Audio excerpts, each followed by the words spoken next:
Hello guys. तो आज के स्टोइशियोमेट्री के लेक्चर में हम बात करेंगे वॉल्यूमेट्रिक एनालिसिस की। स्टोइशियोमेट्री के लेक्चर में हम क्या बात करेंगे? Volumetric analysis. हमने ग्रेविमेट्रिक एनालिसिस की बात कर ली, वॉल्यूमेट्रिक एनालिसिस। ठीक है, हमने ग्रेविमेट्रिक एनालिसिस की बात कर ली थी, उसमें हमने क्वेश्चंस भी कुछ सॉल्व किए थे। एंड देन फिर हम आज बात करते हैं वॉल्यूमेट्रिक एनालिसिस में, और उसमें हम सबसे पहला टॉपिक जो वॉल्यूमेट्रिक एनालिसिस में यूज़ होता है वो होता है acid base analysis. Basically acid base analysis. तो वॉल्यूमेट्रिक एनालिसिस में नाम से कुछ समझ आ रहा है, लिक्विड वगैरह होगा, है ना, वॉल्यूम की बात करेंगे, कुछ कुछ ऐसा नाम से लग रहा है, राइट। तो एसिड बेस एनालिसिस क्या होता है? जब एसिड बेस के साथ रिएक्ट करता है तो न्यूट्रलाइजेशन रिएक्शन होती है। जब एसिड प्लस बेस जब ये रिएक्ट करते हैं तो क्या बनाता है? सॉल्ट प्लस वाटर बनता है। ये हमारी बेसिक एसिड प्लस बेस की रिएक्शन है, सॉल्ट प्लस वाटर बनता है। इस रिएक्शन को हम कौन सी रिएक्शन कहते हैं? न्यूट्रलाइजेशन रिएक्शन कहते हैं। मतलब एक दूसरे को न्यूट्रल कर देना। एसिड एसिडिक होता है, बेस बेसिक होता है। जब दोनों आपस में टकराते हैं तो जो भी हमारा सॉल्यूशन होता है वो न्यूट्रल हो जाता है एक तरीके से। तो न्यूट्रलाइजेशन रिएक्शन होता है, मतलब ये दोनों अपोजिट होते हैं आपस में और दोनों आप एक दूसरे को कैंसिल आउट कर देते हैं, न्यूट्रल आंसर आता है। तो इसलिए हम इस रिएक्शन को न्यूट्रलाइजेशन भी कहते हैं। तो जो एसिड बेस एनालिसिस वाली रिएक्शन है वहाँ पे वॉल्यूमेट्रिक एनालिसिस होता है कि कितनी वॉल्यूम एसिड की होगी, कितनी वॉल्यूम बेस की होगी, समथिंग लाइक दैट, ऐसा एनालिसिस होता है।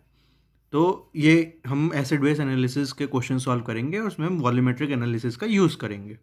ओके, तो हम बात करते हैं न्यूट्रलाइजेशन रिएक्शन की। हम बात करते हैं अगर कि क्या होता क्या है असल में, डेफिनेशन वाइज क्या होता है।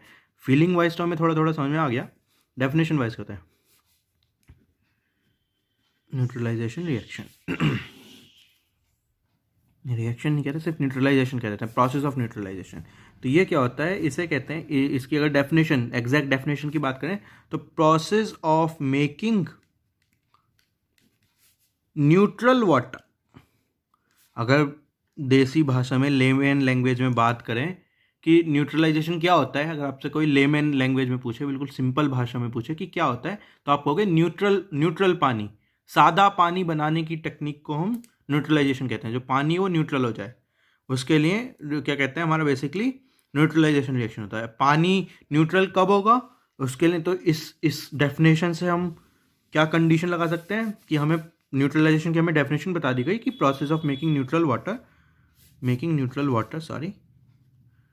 ओके, तो इससे हम क्या बता सकते हैं? इससे हम बता सकते हैं कब न्यूट्रल पानी बनेगा, जब मेरे मोल्स ऑफ H प्लस क्या करते हैं? पानी को एसिडिक करते हैं। वो किसके इक्वल होंगे? मोल्स ऑफ OH नेगेटिव के। ये वाली कंडीशन जब मेरी सेटिस्फाइड होगी कि जितने H प्लस के मोल्स हैं उतने ही OH माइनस के मोल्स हैं। H प्लस पानी को एसिडिक करते हैं, OH नेगेटिव पानी को बेसिक करते हैं। दोनों के अगर मोल्स के नंबर इक्वल होंगे तो जो पानी है वो न्यूट्रल हो जाएगा।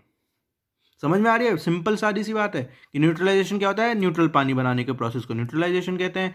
न्यूट्रल पानी कब बनेगा? जब moles of H plus, moles of acid नहीं, moles of H plus ions, जो कि असल में पानी को एसिडिक करते हैं। एसिड का काम होता है H प्लस आयंस रिलीज करना, और वो H प्लस आयंस पानी में आके पानी को एसिडिक करते हैं। तो हमें H प्लस आयंस पे कंसंट्रेट करना है कि moles of H plus ions हमारे moles of OH negative ions के इक्वल होने चाहिए, तब हमारा पानी न्यूट्रल बनेगा।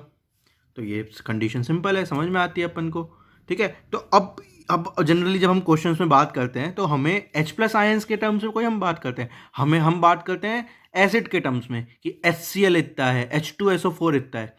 हम क्वेश्चंस, मतलब जो हमें जो प्रॉब्लम्स दी जाती हैं, चाहे लैब में चाहे न्यूमेरिकल्स के टर्म्स में, हमें H प्लस आयंस के टर्म्स में कोई दी जाती है कि आपको 5 मोल्स H प्लस आयंस के दे रहे हैं। नहीं, हमें क्या दिया जाएगा? हमें दिया जाएगा कि हमें आपको एक सॉल्यूशन दे रहे हैं जो कि HCl का सॉल्यूशन है, उसकी कुछ कंसंट्रेशन है। तो बेसिकली HCl, एसिड के टर्म्स में हम बात करते हैं। तो हमें बेसिक कंडीशन पता है कि H plus ions OH negative के इक्वल होने चाहिए। अब हम इसे एसिड के टर्म्स में लिखना चाह रहे हैं, तो क्या लिखेंगे? तो क्या होगा बेसिकली, तो हम मतलब सीधा आंसर पे नहीं आ सकते, तुक्का मारते हैं, एजम्पशन लेते हैं। 2 एजम्पशन ले सकते हैं जनरली। मतलब आप कोई नॉर्मल आपसे पूछे कि आपको पानी को न्यूट्रल बनाना है और आपको कंडीशन पता है कि H प्लस के मोल्स OH नेगेटिव मोल्स के जब इक्वल होंगे, जब आपका पानी न्यूट्रल बनेगा। आपको मुझे बतानी है क्या कंडीशन होनी चाहिए जब एसिड और बेस के टर्म्स में मैं बात करूँ तो, H प्लस और OH के नहीं, एसिड और बेस के टर्म्स में बात करूँ तो क्या कंडीशन होगी। आपसे कोई ऐसा क्वेश्चन पूछे तो आप तुक्का, आपको नहीं पता आंसर, तो आप तुक्का मार सकते हो, 2 तुक्के मार सकते हो कि सर एक तो तुक्का आप ये मार सकते हो कि moles of acid is equal two moles of base, है ना। कोई नॉर्मल इंसान जो तुक्का मारेगा वो सोचेगा कि अच्छा मुझे H प्लस और OH नेगेटिव के मोल्स इक्वल करने हैं, तो उसके दिमाग में पहला थॉट आएगा अच्छा अगर मैं एसिड और बेस के मोल्स इक्वल करूँ तो क्या मेरा आंसर सही आएगा। ऐसे ही तो सोचेगा कोई नॉर्मल इंसान अगर तुक्का मार रहा है तो। हमें आंसर नहीं पता, हम गैस वर्क खेल रहे हैं यहाँ पे। तो मोल्स ऑफ एसिड हमारे अगर मोल्स ऑफ बेस के इक्वल होंगे तो शायद आंसर हमारा ये आ जाए कि मतलब ये वाली कंडीशन हमेशा सेटिस्फाई करनी चाहिए। सिर्फ किसी केसेस में करेगी तो ये कंडीशन अप्लाई नहीं कर सकते ना। ये वाली कंडीशन यूनिवर्सल कंडीशन है। ये वाली कंडीशन अगर हर एक केस में अप्लाई होकर, यूनिवर्सली अप्लाई होकर सेम रिजल्ट देती है ऊपर वाली कंडीशन के, तो हम कह सकते हैं हमारा ये गैस सही है। अगर नहीं देती तो कुछ गड़बड़ी है। दूसरा बंदा कह सकता है, दूसरा तुक्का क्या लगा सकते हैं, दूसरा तुक्का लगा सकते हैं कि ग्राम इक्विवेलेंट्स। भाई अमाउंट को मेजर करने के लिए 2 ही मेन होते हैं, तो मोल्स ऑफ ग्राम इक्विवेलेंट्स, तो दोनों में तुक्के लगा रहे हैं वो। ये जो ग्राम इक्विवेलेंट्स ऑफ एसिड है वो ग्राम इक्विवेलेंट्स ऑफ बेस के इक्वल हो जाए भाई, ऑफ बेस। ये दूसरे तुक्का लगाया उन्होंने, तो हम 2 तुक्के लगा सकते हैं। तो हम चेक करेंगे ये दोनों सही हैं कि एक सही है कि दोनों गलत हैं, तो हम ये चेक करते हैं। तो एग्जाम्पल से चेक कर लेते हैं। HCl और NaOH की अगर हम बात करते हैं, पहले HCl और NaOH की अगर हम बात करते हैं, एक जगह हमने एसिड के नाम पे HCl एग्जाम्पल ले लिया, बेस के नाम पे NaOH ले लिया, एसिड HCl और NaOH ले लिया। तो अगर मैं कहता हूँ 1 मोल मेरा HCl का है, तो मेरे H प्लस आयंस के कितने मोल्स होंगे, 1 मोल ये होगा मेरा H प्लस आयंस का भी, राइट। और मेरा 1 मोल ही क्या है, बेस का है। बेस क्या है यहाँ पे, NaOH। तो इस कंडीशन से मुझे क्या मिलेगा, 1 मोल मेरा OH नेगेटिव मिलेगा। तो आप देख रहे हो यहाँ पे कंडीशन सेटिस्फाई हो रही है कि अगर मैं HCl और NaOH एसिड और बेस के इक्वल मोल्स ले रहा हूँ, 1 मोल दोनों के लिए, 1 मोल HCl का लिया, 1 मोल NaOH का लिया, तो मुझे दिख रहा है कि इसकी HCl से भी मुझे एक H प्लस मिला, NaOH से भी मुझे एक OH नेगेटिव मिला। तो H प्लस और OH नेगेटिव के मोल्स भी इक्वल हो गए। तो पहले केस में हमने कंडीशन सेटिस्फाई कर दी in case of moles and bases, moles के टर्म्स में, मोल्स ऑफ एसिड और मोल्स ऑफ बेसिस के। पहला जो हमने एग्जांपल लिया वहाँ पे तो कंडीशन सेटिस्फाई हो रही है। इधर की साइड देखते हैं, HCl क्या है अपन का, ठीक है ना। हम लेते हैं क्वांटिटी सेम है, 1 मोल हम HCl लेते हैं, 1 मोल हम NaOH लेते हैं, दोनों की क्वांटिटी हमने ले ली। ओके, तो 1 मोल ऑफ HCl से आपको क्या मिलेगा, 1 मोल ही मिलेगा किसका, H प्लस का। यहाँ तक भी सबको क्लियर है ना। और सॉरी ऐसे नहीं कर सकते, सीधा ग्राम इक्विवेलेंट्स में मोल्स, 1 मोल हमने HCl का लिया है, मोल नहीं लेते, ग्राम इक्विवेलेंट लेते हैं, सॉरी मैंने थोड़ी सी कंफ्यूजन हो गया। तो 1 ग्राम इक्विवेलेंट हम लेते हैं, 1 ग्राम इक्विवेलेंट ऑफ HCl और 1 gram equivalent of NaOH। Okay, तो हम कंडीशन क्या ले रहे हैं, कंडीशन ले रहे हैं कि ग्राम इक्विवेलेंट्स ऑफ एसिड और ग्राम इक्विवेलेंट ऑफ बेस हमें इक्वल करने हैं। तो मैंने दोनों का एक एक ग्राम इक्विवेलेंट ले लिया। तो आप यहाँ से देख सकते हो कि इन दोनों के एक एक ग्राम इक्विवेलेंट से, तो 1 ग्राम इक्विवेलेंट ऑफ HCl और 1 ग्राम इक्विवेलेंट ऑफ NaOH हमने ले लिया। ओके, इससे पहले अगर मोल्स में कन्वर्ट करेंगे तो 1 ग्राम इक्विवेलेंट ऑफ HCl कितने मोल्स के इक्वल होता है, HCl के 1 ही मोल के इक्वल होता है। क्यों, क्योंकि यहाँ पे जो इसका N फैक्टर है वो क्या है, 1 है। HCl का N फैक्टर कैसे निकालते हैं, कितने वो H प्लस देता है, H प्लस ये वाला भी ऊपर कंसिडर करो नॉर्मल डेफिनेशन से। ग्राम इक्विवेलेंट्स और मोल्स में जब कन्वर्ट करते हैं आपस में तो एक N फैक्टर निकालते हैं, वो N फैक्टर कैसे निकालते हैं यहाँ से। तो HCl का N फैक्टर 1 है, तो ये 1 मोल ऑफ NaOH के भी इक्वल होगा, सेम यहाँ पे भी, क्योंकि NaOH का भी क्या कहते हैं आपका 1 ही होता है। यहाँ तक कोई टेंशन नहीं। अब दोनों का अगर 1 मोल HCl और 1 मोल H प्लस ये है, तो ये 1 मोल H प्लस देगा, ये 1 मोल OH नेगेटिव देगा। तो यहाँ तक भी हमारी कंडीशन, मतलब HCl और NaOH का जब हमने एग्जांपल लिया तो दोनों कंडीशन सेटिस्फाई कर रही हैं। मतलब चाहे मोल्स की हम बात करें चाहे ग्राम इक्विवेलेंट्स की, हमारे दोनों गैस वर्क ठीक आ रहे हैं। तो अब हम थोड़ा एक और एग्जांपल लेके सोचते हैं कि क्या दोनों हमारे गैस सही हैं कि गलत है। ओके, तो ये हमारा केस था। दूसरा एग्जांपल लेंगे अब हम, ठीक है ना। तो हमें यूनिवर्सल कंडीशन क्या सेटिस्फाई करनी है न्यूट्रलाइजेशन के लिए कि मोल्स ऑफ H प्लस हमारे मोल्स ऑफ OH नेगेटिव के इक्वल होने चाहिए। तो हमने दो गैस मारे हैं कि या तो moles of acid moles of base के अगर हम इक्वल लेंगे तो शायद हमारी ये वाली कंडीशन सेटिस्फाई कर जाएगी, या फिर ग्राम इक्वलेंट्स ऑफ एसिड और ग्राम इक्वलेंट्स ऑफ बेस अगर मैं इक्वल लूँगा तो शायद ऊपर वाली कंडीशन सेटिस्फाई करेगी। ये तो मैंने दो गैस मारे हैं। तो अब इनका हम एग्जाम्पल से लाइक ऐसे तो करते हैं, गैस मारो उसके बाद फिर एग्जाम्पल अलग अलग डालो, देखो हर एक जगह सेटिस्फाई कर रहा है वो आपको गैस नहीं कर रहा, जनरली आपका आंसर आ जाएगा। तो मैं दूसरा एग्जाम्पल लेता हूँ। दूसरा एग्जाम्पल क्या है, H2SO4 एसिड के नाम पे, तो और बेस के नाम पे NaOH ही ले रहे हैं, सल्फ्यूरिक एसिड और आपका NaOH। ओके, तो हम इसका भी 1 मोल लेते हैं, मान लो 1 मोल लेते हैं, और इसका भी 1 मोल लेते हैं। तो हमने ये वाला जो गैस है ये हम ट्राई कर रहे हैं कि moles of acid moles of base के इक्वल ले रहे हैं, दोनों का 1-1 मोल ले लिया। तो इसके 1 मोल से H+ कितने मिले, 2 मोल मिले H+ के यहाँ पे, तो है ना, H2SO4 है, 1 मोल H2SO4 में 2 मोल H+ के हैं, और NaOH की अगर हम बात करेंगे तो 1 मोल ही OH का है। तो अब यहाँ पे आप देख सकते हो ये दोनों इक्वल नहीं है, H+ के 2 मोल है, OH नेगेटिव का 1 ही मोल है। तो इसका मतलब क्या हुआ, इसका मतलब हुआ कि जब हम एसिड और बेस के इक्वल मोल्स ले रहे हैं तो जरूरी नहीं है कि H+ और OH नेगेटिव के भी इक्वल ही मोल्स हैं। अब आप ये एग्जाम्पल से अब आप ऑब्वियसली देख ही सकते हो, है ना, अब आप सोच भी सकते हो, एकदम से आपके दिमाग चलेगा, अच्छा हाँ भाई सही बात है, तो कि अगर मैं H3PO4 है ना ले लेता तो मेरे 3 H+ आ जाते, या फिर अगर मैं NaOH की जगह CaOH होल ट्वाइस ले लेता तो मेरे 2 H+ आते। मतलब जो एसिड या फिर बेस है पर्टिकुलर उसके ऊपर भी तो डिपेंड कर रहा है वो कि कितने H+ निकालेगा। तो मतलब अगर मैं दोनों के मोल्स एसिड और बेस के इक्वल ले लूँ, इसका मतलब ये नहीं कि H+ और OH नेगेटिव के मोल्स भी इक्वल ही आएंगे, आप यहाँ से देख सकते हो। तो मतलब ये वाला गैस तो गलत हो गया, हमें पक्के से पता है ये वाला गैस तो गलत है कि अगर हमें पानी को न्यूट्रल करना है तो इसका मतलब ये नहीं कि हम दोनों एसिड और बेस के इक्वल मोल्स पानी में डाल देंगे, हम ऐसा नहीं कर सकते। इक्वल मोल्स डाल के जरूरी नहीं है कि पानी न्यूट्रल हो जाए, इक्वल मोल्स ऑफ एसिड और बेस डाल के, ठीक है, जरूरी नहीं है पानी न्यूट्रल हो जाए। पानी न्यूट्रल करने के लिए हमें इक्वल मोल ऑफ H+ और OH नेगेटिव चाहिए। तो ये डिफरेंस समझ में आना चाहिए, बच्चे कंफ्यूज हो जाते हैं कई बार कि क्यों भाई न्यूट्रल ही तो करना है, एसिड और बेस के सेम मोल्स डाले तो न्यूट्रल क्यों नहीं हो रहा, क्योंकि न्यूट्रल का मतलब होता है कि H+ और OH नेगेटिव के मोल्स इक्वल होने चाहिए। एसिड और बेस के मोल्स इक्वल होने से फर्क नहीं पड़ता, क्योंकि एक एसिड में 2 H+ भी हो सकते हैं, 3 H+ भी हो सकते हैं, तो ध्यान रखना है। अब इधर बात करते हैं, अब हम क्या करते हैं, दोनों का सेम 1 ग्राम इक्विवेलेंट लेते हैं। तो 1 ग्राम इक्विवेलेंट मैं लेता हूँ ऑफ H2SO4 और 1 ग्राम इक्विवेलेंट में लेता हूँ ऑफ NaOH। तो मैं ये वाला गैस अपना चेक कर रहा हूँ कि मैंने एसिड के ग्राम इक्विवेलेंट्स लिए 1 लिया, बेस के ग्राम इक्विवेलेंट्स लिए सेम क्वांटिटी इक्वल लेनी है तो 1 ही आ गया, ठीक है। मैं इसको अगर मोल्स में कन्वर्ट करना चाहता हूँ इस क्वांटिटी को तो कन्वर्ट कर सकता हूँ।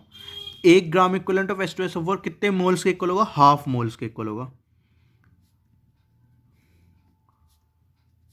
ये समझ में आ रहा है कैसे हुआ, क्योंकि H2SO4 का n फैक्टर कैसे निकालता है किसी भी एसिड का, कितने वो H+ निकालता है, तो H2SO4 2 H+ निकालता है, तो इसका n फैक्टर 2 है। ओके, तो मोल्स और ग्राम रेशियो के बीच में जो फैक्टर है वो 2 का फैक्टर है। 1 मोल 2 ग्राम इक्विवेलेंट में डिवाइड होता है, तो 1 ग्राम इक्विवेलेंट मतलब किससे आया होगा, आधे मोल से आया होगा। आधा मोल जो है H2SO4 का वो इक्वल है 1 ग्राम इक्विवेलेंट ऑफ H2SO4 के, ठीक है ना। ये हमने सीख रखा है कि क्या सीख रखा है हमने, नीचे आपको दिखा देता हूँ एक बार दोबारा से, कोई भूल गए हो। वेट, मोल और ग्राम इक्विवेलेंट, ये क्वांटिटी को मेजर करने के लिए 3 तरीके हैं, इनमें हमने कन्वर्जन करना सीख रखा है, राइट। वेट को मोल में कैसे कन्वर्ट करते हैं, मॉलिक्यूलर वेट से डिवाइड कर दो। वेट को ग्राम इक्विवेलेंट में कैसे कन्वर्ट करते हैं, इक्विवेलेंट वेट से डिवाइड कर दो। और मोल और ग्राम इक्विवेलेंट को कैसे कन्वर्ट करते हैं कि मोल्स को किससे मल्टीप्लाई कर दो, एक्स फैक्टर से, तो ग्राम इक्विवेलेंट्स आ जाते हैं हमारे। बेसिकली 1 मोल कितने पार्ट्स में डिवाइड होगा वो हमारा एक्स से निकलता है, और वो जितने पार्ट्स में डिवाइड होगा वो छोटी बॉलें बनती हैं, वो ग्राम इक्विवेलेंट की बनती हैं। मोल एक बड़ी बॉल है, ग्राम इक्विवेलेंट छोटी बॉल है, और वो बड़ी बॉल कितनी छोटी बॉल में बनेगी वो आपको बेसिकली एक्स फैक्टर है। तो जो 1 ग्राम इक्विवेलेंट ऑफ H2SO4 है वो मेरे आधे मोल ऑफ H2SO4 के इक्वल है, और ऐसी जो 1 ग्राम इक्विवेलेंट ऑफ NaOH है वो मेरे 1 मोल ऑफ NaOH के इक्वल है जी। कोई टेंशन नहीं यहाँ तक। हमें तो कहाँ पे कन्वर्ट करना है, H+ और OH नेगेटिव में कन्वर्ट करना है, तो अभी एक और स्टेप चलेगा। आधा मोल ऑफ H2SO4 कितने H+ के इक्वल है, आप देख सकते हो H के 2, H2SO4 में 2 है ना, तो 2 × 0.5, moles of H plus ion, और 1 मोल NaOH किसका इक्वल है 1 × 1 ही, सिंपल क्योंकि 1 ही है ना इसका भी, एक OH ही निकलेगा, यहाँ पे भी कोई दिक्कत नहीं। तो आप देख सकते हो 2 × 0.5 मतलब 1, तो 1 मोल H प्लस आया और 1 मोल ही NaOH आया। अरे आपने देखा ये तो इक्वल आ गए, सेम नंबर आया दोनों साइड, तो मतलब ये वाली कंडीशन आपकी सेटिस्फाई कर रही है न्यूट्रल बनाने के लिए।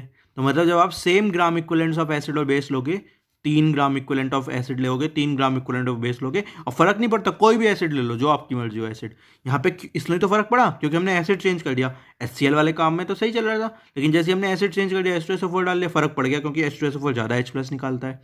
तो मतलब ये वाला फैक्टर जो हर एक एसिड अलग अलग H प्लस निकालता है, ये वाला फैक्टर कहाँ से कंसिडर करोगे, तो आपने ये तिगड़मबाजी लगाई, देखा कि ग्राम इक्विवेलेंट में ये वाला फैक्टर आ जाता है, इस वाले स्टेप में आ गया। कोई 2 स्टेप हुए इसमें, एक में कम हुआ एक में बढ़ गया। तो ये कहानी थी। तो हमने क्या सीखा, हमने सीखा कि एसिड बेस के केसेस में न्यूट्रल पानी बनाने के लिए, मतलब न्यूट्रलाइजेशन करने के लिए, अगर हम ग्राम इक्विवेलेंट्स ऑफ एसिड को ग्राम इक्विवेलेंट्स ऑफ बेस के इक्वल लें, मतलब आपको पानी दिया जाए और आपको एसिड और बेस दिया जाए और आपसे पूछा जाए न्यूट्रल पानी बनाना है, कितना एसिड और बेस डालूं, तो आप ये नहीं कहोगे दोनों के 2-2 मोल डाल दो, नहीं, आप कहोगे दोनों के 2-2 ग्राम इक्विवेलेंट डाल दो जी, दोनों के दोनों ग्राम इक्विवेलेंट डाल दो। तो आपके जो एसिड और बेस हैं, कोई भी एसिड हो चाहे कोई भी बेस हो, जब पानी के अंदर डलेगा तो पानी न्यूट्रल ही रहेगा। ओके, इस मेथड से। और जनरली हम जब बात करते हैं एसिड और बेस की, मैंने आपसे क्या कहा, सॉल्यूशन में होता है ना। एसिड और बेस आपको ऐसे तो मिलेगा नहीं, दो मतलब जो ग्राम इक्विवेलेंट वाली क्वांटिटी है वो तो आपकी एक तरीके से सॉलिड क्वांटिटी है, मोल वाली क्वांटिटी भी सॉलिड क्वांटिटी है ना। वेट में आपको क्या इसमें कन्वर्ट करना है, सॉल्यूशन में कन्वर्ट करना है। तो ग्राम इक्विवेलेंट के लिए क्या बात करते हैं, तो हम बात कर सकते हैं कंसंट्रेशन इनटू वॉल्यूम, है ना, क्वांटिटी कुछ भी होती है तो N of acid into volume of acid, ये आपके हो गए gram equivalents of acid, is equal to N of B into volume of B base. तो नॉर्मेलिटी और V से वॉल्यूम, तो ये आपकी हो गई न्यूट्रलाइजेशन के लिए condition in case of acid और बेस, एसिड बेस। समझ में आ गई भावना। न्यूट्रल पानी बनाना था, H प्लस और OH के मोल इक्वल होने चाहिए, ध्यान रखना। ओके जी, मोल इक्वल करने के लिए हमने तुक्का मारा कि एसिड और बेस के मोल इक्वल लेके आंसर आ रहा है कि नहीं आया, तुक्का मारा ग्राम इक्विवेलेंट ऑफ एसिड और बेस के इक्वल लेके आंसर आ रहा है क्या, आ गया।